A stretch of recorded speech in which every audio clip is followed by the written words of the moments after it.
Knock, knock. Who's there? It's me. Hi, me. It's me. It's Kareen. Hi, how are you, Kareen? Welcome to the show. I'm good. I'm good. Thank you. Thank you for having me. Of course. Thank you, everyone, for tuning in and listening. We have another incredible episode today. As you heard, Kareen is joining me. She is a member of the Nock Academy and long-term client of mine personally. So I'm excited to kind of dive in and look, I say this every time when we have our members come on and share their stories. This is all about everybody else hearing about fitness journeys and hearing a little bit about how we ended up in this we'll call it a relationship for want of a different word. And it's great for you to hear those things on the show as a listener. It's great to have our members share their stories, and it's also nice for me because I often get short interactions with my clients. For the most part, it's predominantly group work, so we get short interactions over the years and I get to find out some stuff, but it's always nice to expand and for me to hear more. So yeah, I love these ones. Now, obviously mentioned that you were a member of the Nock Academy. You know, we met in person many years ago as well, so I have the pleasure of training you in person. And we're going to dive a little bit into many things today, and we've got a bit of a unique spin that we'll dive into in a little bit. But before we do that, I'd love for you to share, Kareen, a little bit of your kind of early influences with fitness and nutrition, because everyone starts from a different place. And as you've probably heard on the show, and many people realize that our early childhood and our younger influences really imprint on us later in life. So yeah, tell us a little bit about where your kind of first fitness experiences came from. Sure, I will. It's not a very glamorous story by any means, but I like school, gym class, right? Gym class, I think, which was great and always full of games and almost always involved like team sports and then skipping rope.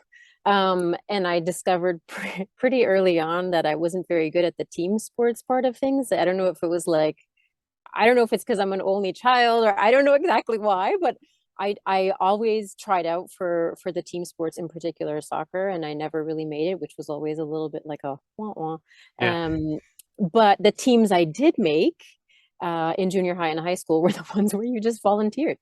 And so track and field and long distance running were kind of like my jam, I guess, because it didn't matter if I was last. It was always a nice big group. It made me feel like I was in a team, which was really lovely. And it kind of got me into the discipline, into the routine of like working with the coach and like figuring out how I can go further and stuff like this.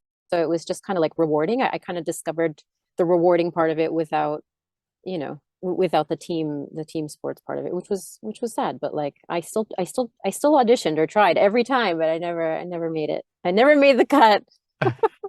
Well, I'm sure that story resonates with a lot of people. And as brutal as that can be sometimes, it helps us find other things, right? Like there's that lining, right? That you maybe find something else you excel at, and great for you for keeping going through that stuff, which is awesome. I mean, I discovered that I like running. Like I really I find it meditative. I still find it meditative. My old body can't do it as well as my younger body could, but there's something really wonderful and meditative about it. So yeah. It's one thing that I think many people don't get, particularly about running, because I always think the actual act of running, I couldn't think of anything I'd rather do less. I don't want to go out there and run, but I totally get that thing. And in later life, what I've realized is that, and many people ask me that, do I need to run to get that benefit? I'm like, no, it's typically the rhythmical movement. It's the disconnection from life and the chaos. And I find that through walking, and people are like, what are you doing at 5 a.m. walking? And I'm like, I'm doing that. I'm getting in. I also wonder what you're doing at 5 a.m. So it is more than one person. It's definitely two. But yeah, someone literally asked me the other day, and I was like, it's that headspace, that clarity, that getting out, like I'm in nature, I can switch off, and I totally get it. I see where the appeal comes. It's just the act of moving my feet quicker than they're currently going, which I have an issue with. Yeah. Eventually, my body took issue with that too. So yeah, that's.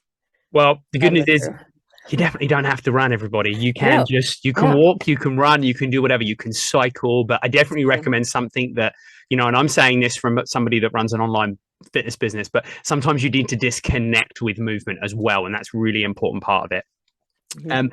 I'd love to hear how maybe it sounds like community had a lot to do with your early influences, which looks like they probably embedded themselves in your fitness journey, which I'm sure we'll get to. Were you aware at that point, maybe, or are you able to kind of think back? Were you aware that the community element was impacting you so much at an early age? Were you aware that you needed other people for that support and accountability, or is that something you just reflect back on now? Maybe a bit of both, but I do know, yeah, if I didn't have, like, had I not realized, hey, I kind of like this running thing, I'd love to move. I want to join a team. I guess I can volunteer for this one. And then the obligation of having to show up and see my team member and like all of that, that community kind of came later. And then that's kind of what kept me there. Yeah. And so as an adult, when once you're at work and there's no gym class or like there's no team forcing you out, it became a little bit of like, okay, where do I find this now? And so yeah, it's not necessarily like all of it, but I learned that there's an element of joy that comes from that, and there's also an element of accountability that comes from like, I know there's familiar faces, there's people who are going to say hi. They may not be my best friends, but we can help each other out and like meet each other in this place, you know. Yeah. And I think I joined running room at one point, because it was the same thing. Like I always saw the same people, and it was just kind of nice to have those familiar faces, like a Yeah. team that you volunteer for. You kind of volunteer yourself into the gym too, so I guess that's Yes. kind of similar. Yeah. That will resonate with a lot of people, and I've heard this before, where people will go and do things with their close friends. Sometimes they find way more accountability and community from people, like you said, that aren't your closest friend. And although those relationships evolve and mature with time, especially if you're in a group for a long time, however, sometimes the ability of somebody, whether intentionally or otherwise, to hold you accountable is a lot different if that person isn't as close to you. Oh, totally. Yeah. Hey, where were you last time? It's like, I, I, I just didn't come. I don't know. Sorry. Yeah, and that's why. And again, it's not continuously going to sell what I do here, but that's why a coach is powerful, because sometimes you do need someone that's got a bit of a boundary and can say, right, I'm going to hold you accountable. Like, you need to show up. Like, if I don't see you for a while, expect a voice note or an email You've done that for me for like almost 10 years, so thank you. Of course, that's what we're here for. Yeah. And it needs that sometimes, and sometimes we don't have that. Like, I don't feel as comfortable necessarily doing that with my friends sometimes. Like, where the hell have you been? Like, it's time for us to like catch up. Like, that feels less comfortable than me reaching out to clients. So it's super interesting. Now, as you went, as you said, kind of through high school, you did your, your team activities and had people around you. Where did your fitness journey kind of go from there? Like, when you were out of high school and, further education and work happened, did it slip off? Did it continue? Did it evolve? It slipped off. It slipped off for sure. I didn't, without the discipline, like enforcing it myself, and without that accountability that kind of helped, and the community, it definitely, I think university, because it wasn't, I moved back to Montreal, and I guess doing what university students do, doing a lot more drinking and staying out late than I had previously ever done. And that was the priority. And it wasn't necessarily waking up and meeting up with people and doing a run. And so I think towards the end of of that time, I didn't feel good. I didn't feel as good in my skin towards the end of that time. And so I was like, okay, I'm recognizing this, I'm feeling it, I need to do something about this.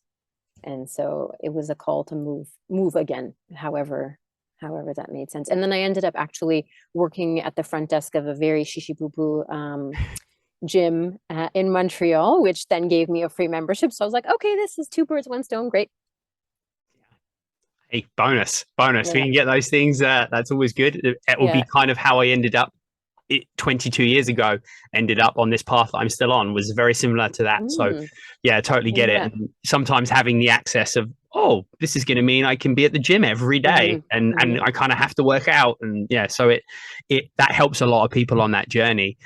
Now, when you move kind of into that headspace, Yeah. and you mentioned it, this is an important thing that kind of goes a little wayward on the topic, but you mentioned how you didn't feel kind of comfortable in your skin. You knew you wanted to Yeah. change something. There's a big difference, and we're going to go on that segue that I already mentioned to you earlier, and everyone listening, is there's a big difference between knowing this needs to happen and Hmm. taking action on it. Hmm. What for you is maybe a skill or something you do in your life that enables you to take action? Because clearly you did. We're having this conversation. Yeah. Where's the, because most people get stuck at, I know I need to do this, this is why, and have a Hmm. reason, but don't take action. It's such a good question. I mean, well, for work, I do a lot of like research-based strategy, right? So I go out and I'm not the one doing the research. We as a company go out and talk to people, and we kind of like, not in the market research sense, like, do you prefer the red one or the blue one, but like real questions of like, why do you eat this, and how does it make you feel, and why do you like, how do you grocery shop? I like very kind of open-ended questions. And I think learning, there's the knowing, which is like we do the research and we gather all the information and then you kind of know, but then there's the doing something about it, which is, I mean, personally is challenging, like what you're saying, but also you kind of have to sell it. There has to be a really compelling story behind it. There has to be like, you have to just, you kind of have to like make the leap. And I think a lot of what I end up doing at work is translating the knowing to the now let's do something about it. I Mm. mean, for me, it was, knowing that I didn't feel good, knowing that I needed to do something differently. And then, like taking inspiration from different places or people, or looking at different options that are available. You just kind of like I tell clients to do, you have to try something really small. If it doesn't work, you switch, but like, you now know you need to do something differently. You've learned a bunch of information because you've kind of gone out and observed.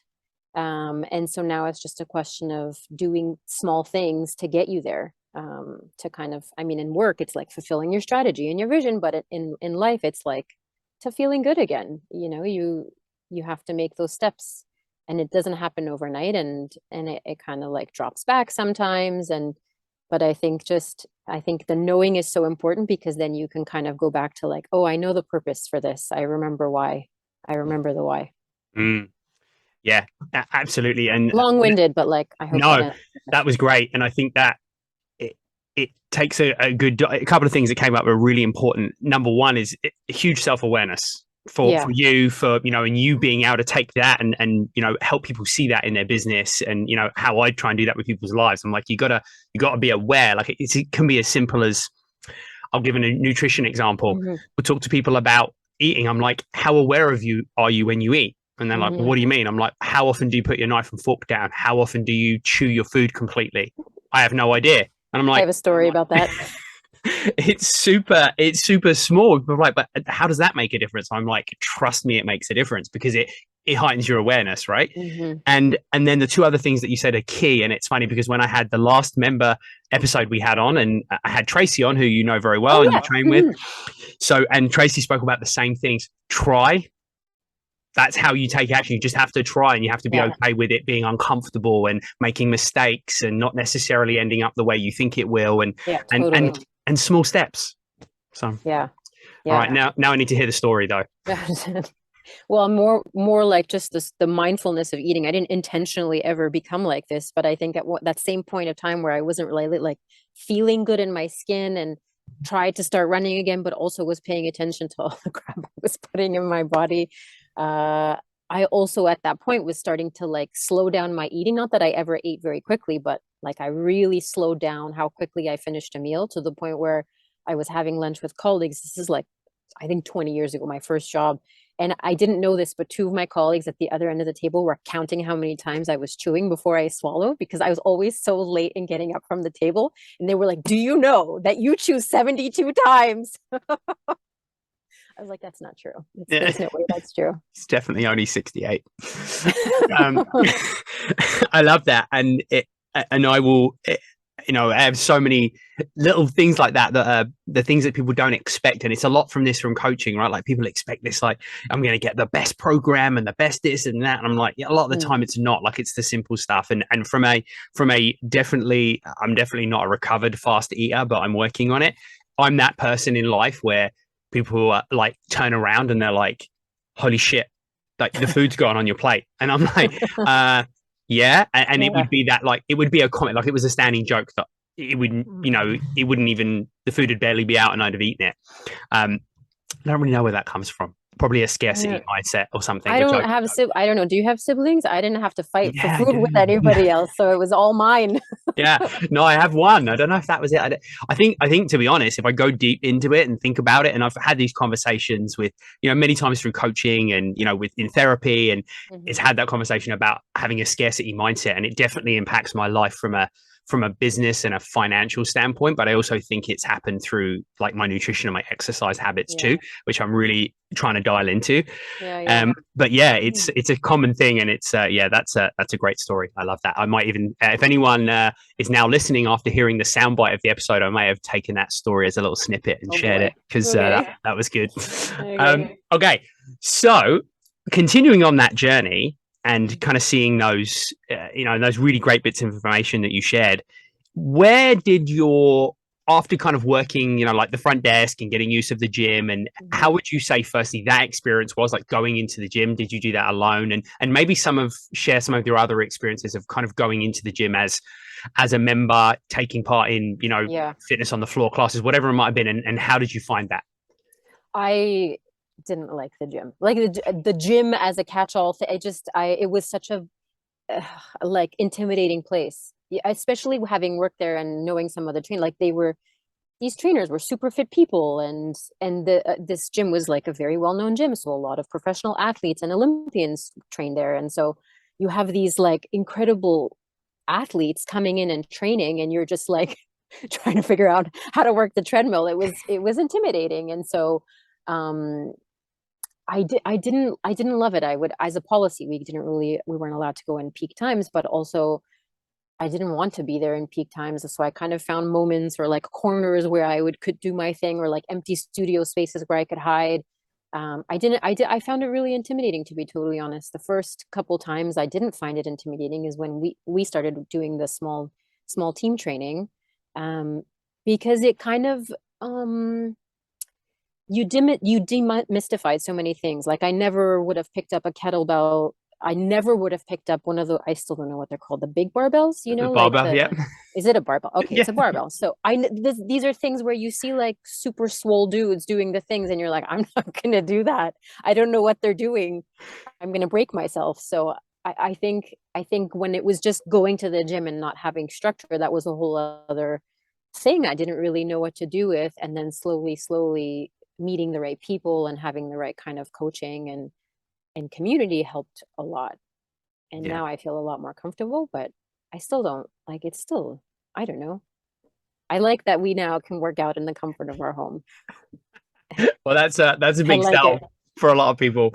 And that's such a true thing. And look, to look at that at a real macro level, which I think this is important, because this comes up a lot in conversations I have, and, via kind of, reaching out and marketing and lead generation, is people feel like they're doing a lot for their health and well-being. And let's be clear, this is definitely better than sitting on the couch doing nothing. However, people will go to a fitness facility of some description, or they'll be doing something. Maybe they're doing workouts online. People are doing these things via YouTube, or, if you're a bit older like me, they're doing it on VHS tape in their lounge, which is what happened, before we had the internet. Oh, man, I had the Tybo VHS. Do you remember Tybo? Oh yeah. It's the best. Yeah. Billy Blanks. Yes. So yeah, and that was the thing, and people did it. And listen, that is a good investment in your time, in my opinion. You're prioritizing your health and fitness, and if you're doing those things, you're a person that prioritizes health and fitness. So that is important. First disclaimer. But to follow up from that is, there are so many people prioritizing health and fitness in their day and never getting any of the results that they aspire to. And it's often because they go in, they maybe feel intimidated, they Yeah. maybe, or they just, maybe they're not intimidated, maybe they're just in kind of meandering around doing a bit of this and a bit of that without any real structure, or they're afraid to go and do something that would really benefit them towards the goal. Somebody wants to get stronger, but they're not willing to pick up a barbell or a kettlebell. It's going to be a hard journey to do that. Yeah. And there's only so far you can go. It's true. It is a hard journey. And that's it, right? And it's already difficult. And sometimes we need a little bit of guidance. And people ask me this all the time. And anyone listening that's heard the show and hasn't seen what we do at the Nock Academy is, people go, oh, well, it's online fitness. Like I can go on YouTube and I can search a video. I'm like, great. I've done that. No, not the same. No. And it's true. It's definitely not. And here's the thing. There is a difference in being coached and it being interactive and being live. But there's also that accountability piece that we touched on, which is another segue off of the conversation, but that's a huge part of it. But there's a reason why 80% of the adult population isn't getting the activity they need, even though there's 2 billion workout videos on YouTube, because they've either done it and they haven't got results, so they quit, or they got injured because they did too much of the same thing, or they just, it's easy to go, oh, I don't really like this move, so I'll just sit down on the floor while this happens. And then, well, listen, you won't be doing that when I'm on the other end of the screen, because I'll make sure you're doing it. So there you go. And that's a lot of it, right? But it's so true, is if you feel lost, you feel intimidated, you feel that, go find a environment where you can feel comfortable and be aware, like self-awareness, like who do you connect with and who's going to give you that? Give you that and make you feel like you're cared for. I think that's the big thing about that big gym vibe, is that there's nobody really there that can care for you, or you wouldn't really, wouldn't feel very authentic. Whereas like I missed a few sessions with you and Nikki, and you both checked in with me, and I didn't initially say, hey, I'm having trouble with my neck, but you checked, you check in, you care, and you're like, oh, I was like, oh no, I've been having some neck issues. So you were like, okay, here's what we can do.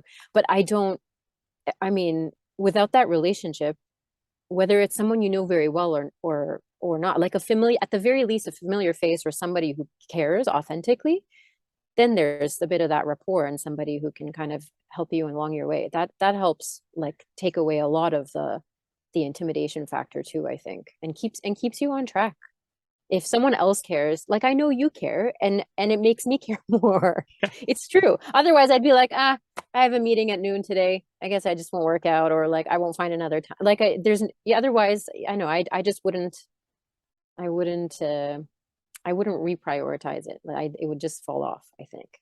Yeah. It's important, right? When we know someone else is there and someone else is, and is invested in it. Yeah. Like that makes us like, well, I need to continue to be invested in this. Yeah. That's super important for anything in life. And that's why that's why I have a business coach.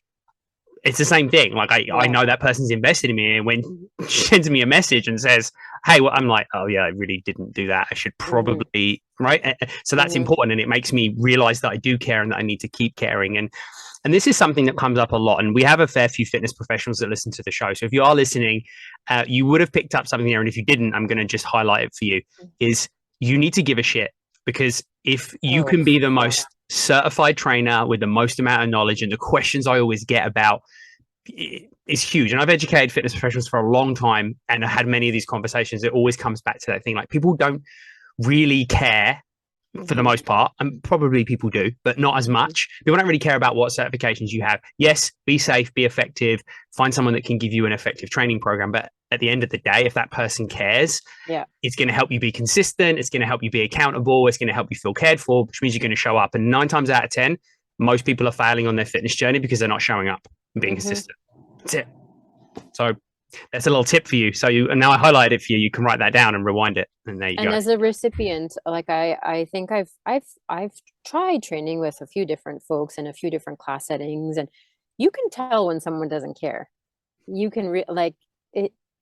I guess maybe music can hide it, or different tactics can hide it, but like it comes through. I mean, if anyway, that's my add to your tip to those fitness professionals out there.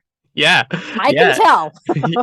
Hey, listen, it is huge. And let's be clear, there's a level to that. It's a bit of a wave, and not that you care less, but the way in which you show up is a wave. Like, that's life and a career. And I have these conversations, and people will say, well, I just can't continue to show up at, 100% every single, I'm like, and neither do I, because nobody in every does. Career. Yeah, fair. Yeah. However, if if you're at 100%, most of the time, your 95% is better than pretty much anybody else out there doing your thing. And So I've true. built a 22-year career on exactly that. Like I have crappy days. Mm-hmm. However, my 90% is pretty solid and has kept me going all this time. Mm. So sometimes you're going to be at that under that line, and that's okay. And that's also a great time to be self-aware that you need to probably dial back on some stuff. Maybe you need to find some ways to kind of fill your tank up a little bit, because it is a give type relationship. And no doubt, Kareen, you find that in your job too, because it's a lot of your career is a lot of give as well, right? Any service based is, yeah, it's so much tied to the person who's in front of you, and it does feel like, oh my goodness, how much more 120% days can I, like, it's just not sustainable. So you really do need to choose. I mean, it's tough. I get that. Sorry, I didn't mean to shit on your service. No. No, it's absolutely I feel you. yeah, it's so true. And I think that's just a great message for life, right? We focus on that high, and great if you're a high performer and you operate there, this is great and a good place to be. Mm-hmm. However, I know from my through my learning in life and my career is that there's only so long you can go. Yeah, you burn out for Right, sure. that's it. You just burn out, and then you think what you think is your 100% is really like your 75%, because you're so over everything and you haven't been able to diversify out of maybe that one thing you do. And this happens a lot in the world of fitness, and I'm sure in many service industries, which is why we sometimes change directions on stuff. I'd like to say I coach a lot less now. I coach a little bit less now. And the beauty of running your own business is you tend to take the vast load of stuff, but is other things, Yeah. right? It keeps me, where can I be creative? Where can I be, where can I find things that kind of fill me up? So then when I'm coaching, I'm bringing a version of me that's satisfied and that is fulfilled in life, which people, and not to not to crap on anyone young, and I'm 40, so but in my 20s I would have never even thought about that. I would just be like, I'm just going to be the best that I'm going to be, and I'm going to turn up, I'm going to do this, and never think about what I needed to do to show up as that version of myself. It honestly makes me, it's the same thing. It's like I worked for a large organization, and there was this expectation of always being kind of like showing up a certain kind of way and working till 9 p.m. and weekends and all this. Not going to name the company, but like, I think when you go into business for yourself, it becomes a little bit more of an exercise of really carefully thinking about, and I guess this takes time, what you're going to do and what you're not going to do, for whom and for who you're not. It's not to say that you're rejecting some clients or whatever, but you start to learn who you're serving best, and you position yourself to be able to do and help those people more and best and better, and you can kind of like figure out your niche over time. And so I think, for young business folks or young trainers or whatever, I guess you're kind of like also in this discovery mode of like understanding where your niche is going to be and who those folks are going that are going to resonate with what you do best and how you can serve them better. And that helps you get out of the like, oh my God, I can't give 120% all the time, but also you build an expertise that caters towards, a specific group of folks maybe. Yeah, that's so powerful. And that's exactly why, although our market of clients spreads wider than this typically, which always happens when you niche in your business, but we had this conversation when we first started, and we didn't pinpoint down something as a business. But then I was like, well, who do we talk best to? Who are we? Oh, we're busy, stressed out parents with a 5-year-old. I mean, anyone that's had a 5-year-old or even been one, which is probably everyone listening to the show, that's a difficult thing to navigate, and it prioritizes a lot of your schedule. So I'm like, well, I'm trying to run a business and work out and eat well and be a role model, and then try to keep this human alive. So I get that that's stressful. So I'm like, well, if we're just going to talk to those people, because I get them and they get me, right? So it's being with like-minded people, and as a result of that, this is another important business. I feel like we're like the business tip advice line here. I love it. Another tip of business is call. No, yeah, that's it. Definitely dial in next week. Maybe you'll get some more. Is the idea that when we niche down, and I was like this, and many people in business are, is we're scared that we then miss out. But actually, a whole heap of our clients don't have kids. Yeah, I don't. And So It's just because you're resonant with a specific group doesn't mean you're going to ignore categorically everybody else. You're just going to be like, okay, well, this obviously is very authentic here, but other people will listen. I listen. yeah, yeah, and yeah, Yeah. they and people just the other people they just turn up a lot of the Mm-hmm. time, or they've been around, right, and you've created that relationship and that Mm-hmm. understanding of care, and then people hang around, which is great, and And nothing. referrals, right? Yeah. Oh yes. Yeah. Thank you for your I referrals, by mean, the way. Yeah. it's how we build our business too. Like it's so critical. Yeah. That's part of what makes things authentic and resonant, right? So Yeah, and that's where remembering it's a small world too, right? Like when you do these things, and this is another reason yeah. why we have the show. Like, yes, we want to share stories, but we want other people to hear of those successes, because having those referrals and having that social proof is a big part of running a business, as I figured out in the last year. Mm-hmm. So yeah, it's huge. Anyway, that was Mm-hmm. very insightful, but we are going to just ease off a little bit back in the other direction, because You go. I want to hear a little bit about maybe some of your struggles. And we've heard about the kind of where it wasn't a comfortable environment, and Mm-hmm. maybe there was those times where you were put off in your fitness Mm-hmm. journey.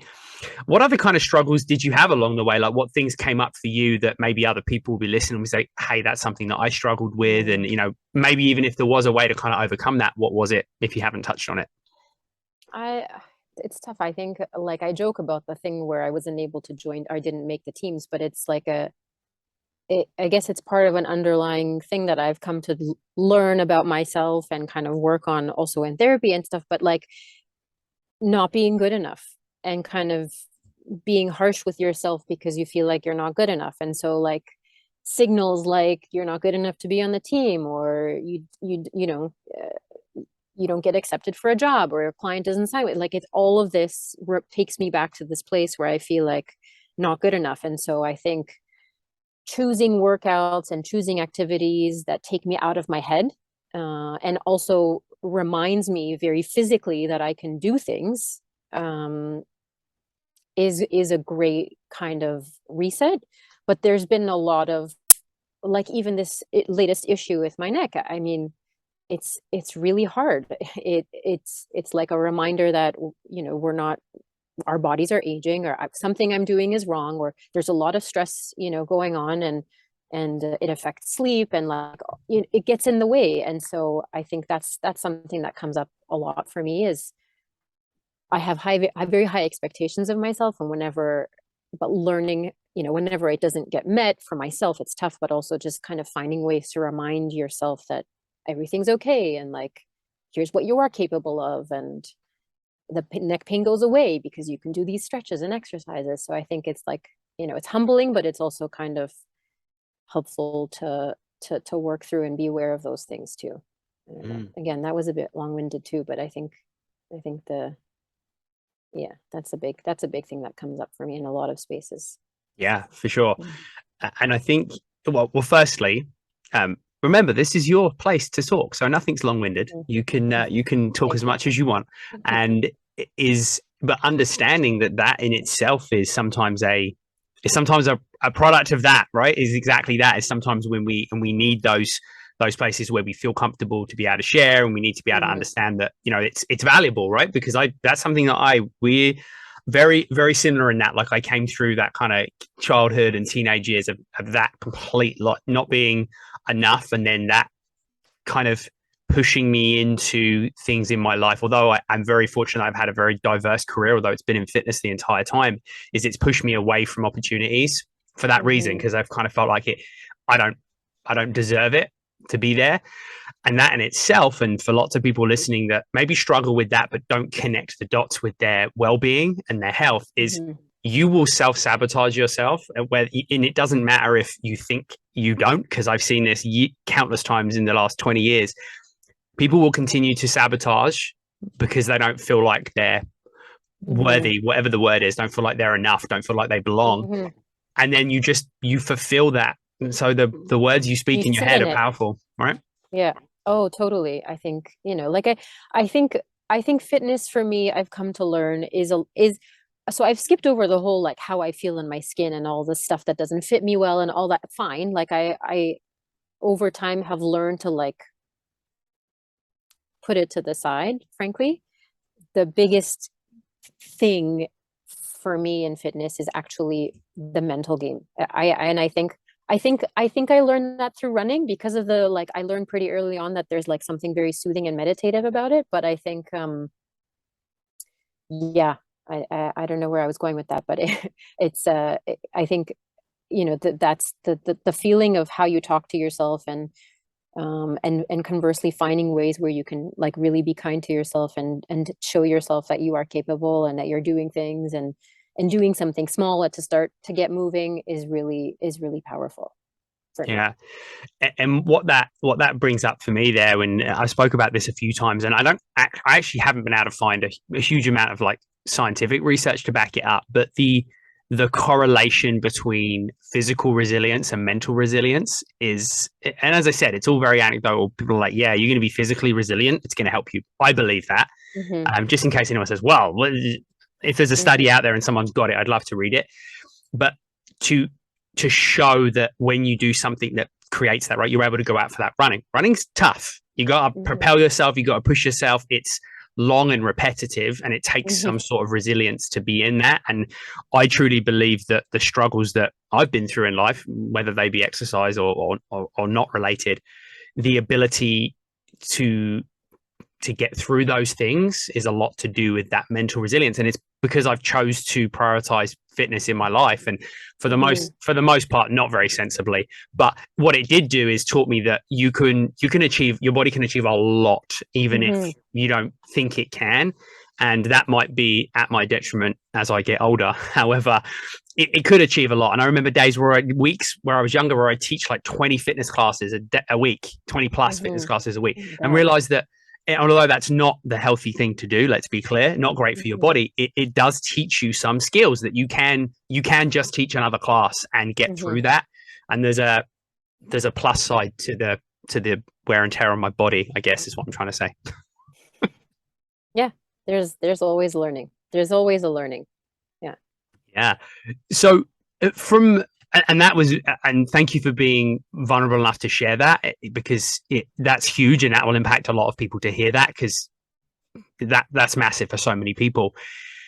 What I'd love to kind of come on to as the last point now is a little bit of your experience with, in the last couple of years with taking your running outdoors, your workouts in, a small group training environment or in the gym, whatever it might have Hmm. been. Is how is that now transferred, and how did you find that kind of adapting to doing these things in an online space? It was, well, obviously it was by necessity because everything shut down. But I think a couple things, like I mentioned, I don't run anymore. Honestly, I've thought about it, and the idea of running again, I'm super over it. I think maybe there's some trauma there. I don't know, but running is out. So just throwing on running shoes and that's kind of out for me. But because we weren't able to go into studios and because I was also starting a business at the same time ish and I needed my schedule to be a little bit more flexible, all of that made it such that like, okay, I tried a bunch of these like YouTube classes and the asynchronousness of it all, like turn it on, turn it off. I don't want to do this exercise as you said, so I'm just going to wait it out. I 100% did all that. There wasn't that relationship and there wasn't that accountability as much as a friend of mine was like, oh, hey, I found this great trainer on YouTube and I tried it a couple times. But I think what I've noticed that really has been helpful is the I'm at a point where I actually need to be able to schedule things and move things around, and it's not a super consistent schedule, so I need that flexibility. But I totally and I've learned this over the years. I need someone in front of me, and so if it's virtual or if it's in person, better if it's somebody who knows me. But I need someone watching, and I need someone correcting, and I need someone saying good job. I need all of that, and it's part of it for me. And so I've recognized it, and all of the other things that are out there just didn't work for me. So I was so grateful that you and Nikki started doing this because it was like, yeah, yes, because this works. This so works. Yeah. Yeah, and I love hearing that it it fits in an otherwise non-perfect schedule, which is what we're all Hmm. about, because we don't have that, and we try to just align it well with exactly that, right? If you don't make it in the Hmm. morning, or you book in for a lunchtime session and you realize you've got a meeting, you can probably jump in at 9:30 when you've got a gap in your day. So, and trying Hmm. to build that. And listen, everybody, building a schedule never pleases anyone, and it's a really demanding like mental capacity to be able to get your head around it. And emotionally, when you do something, people are like, I don't like that change. I'm like, oh, now I've like hurt everyone's feelings. But is when you hear, you know, as a business owner, you hear that it really fits and it's allowed you that flexibility, which has then brought you consistency, or Yeah. continued your consistency, is powerful to hear. So thank you. Yeah, I mean, even before COVID, I think the schedule for me was on the way to the office, a 7 a.m. class somewhere with someone. Yeah. And so it was you most often. And so it was like on the way, and it was on the timeline, and it fit with the schedule. It was super consistent. And I barely had to think about it. I was basically a mute in the mornings because it's mornings, but like people expected that from me. It was fine. But I don't leave the house as much anymore. I mean, for work, there's no office to go to, and so to wake up at 6 a.m. to make it somewhere for 7 a.m. is just like a why would I do Yeah. that? Even though some people just wake up and go for walks at 5 a.m. Apparently. Um, apparently. And so that like so much change through COVID, in addition to the business starting and all this that was happening in my life. And so it was just such a great confluence of things that worked out. And it sounds like it's working out very well for you and Nikki, from like being able to be there for your family. And that's so great. Yeah, and that was you know, and everyone that listens regularly has heard the story. And if you haven't, go back and listen to some other episodes. But is yes, that was a big part of it for us, right? And we're no different. Like, you know, you can replace fitting in this health and fitness priority with my life I have, fitting in being a parent with the life I have, running a business. Like I'm very fortunate and very grateful that I can be a great parent. I Mhm. can exercise and look after my body, and I can run a business, and I do all these things without massively over stressing my time, and that then doesn't affect my health and my sleep, and I can make it Mhm. work in that schedule, even though I do get up at 5. But let's be clear, I go to bed at 9:30, so I get just about enough sleep in there. Good But for you. it's that's another learning curve altogether. But yeah, you Mhm. got to make it work for you, and sometimes we have to sacrifice sometimes our expectation maybe of what, and I did this a lot a couple of years ago. You sacrifice the expectation of what you think life is, or what life is Yeah. at the time, Yeah. to be able to make it work, right? And you say, because some people say to me, well, maybe like the online thing, you know, I feel like the gym's a better option, and I get this a lot, and I say, yeah, for some people it is, Hmm. but sometimes the Yeah. other option is not doing anything, right? Hmm. And me having a job with benefits and healthcare, and you know, and security is Hmm. great. And somebody might say that's a really, really great thing. I'm like, it's not if you want to be at home to pick your daughter up from school every day. Yeah. Yeah. I get to do It's that, which is it's great. amazing how little options there are for, yeah, like unless you go into business for yourself, it's like there's still so much rigidity around so many workplaces. And I think we're started learning to be more adaptable, but yeah, I'm grateful to be able to have that flexibility myself. So Mm, absolutely.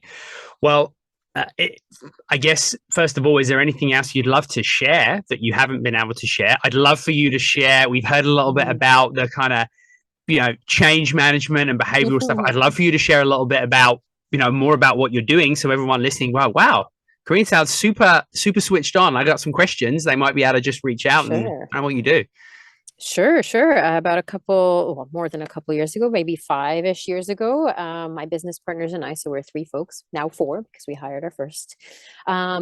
We started a consulting company. So, taking a look at what was happening in the consulting world, there was a lot of like these innovation type of companies, which were great, but they always kind of focused on creating something new, like a new app or a new website, or it was always just kind of focusing on new. What I really loved about the work that we did when we met at the previous company where we were, and what we focus on now is like really unlocking the purpose of things. And so when we do research, which is based in anthropology and based in foresight, anybody want to know what those things mean, feel free to let me know, or you can always Google them.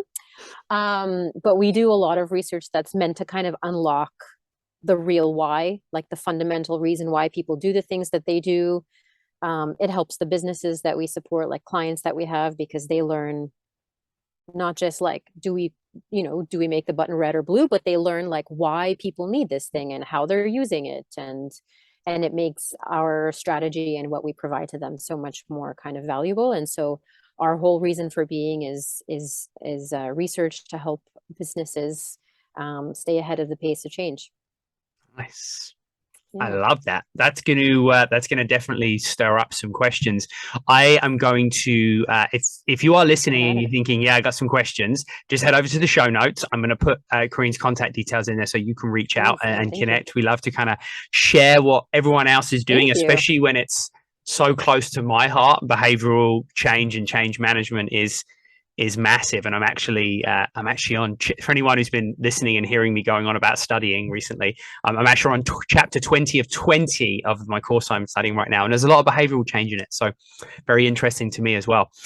Listen, Kareen, this has been incredible. I truly appreciate our relationship, and you coming on and trusting me with your health and fitness many years ago, and also just coming on and being so vulnerable and just sharing as you did, because that makes for an incredible conversation and will resonate with a lot of people. So thank you so much.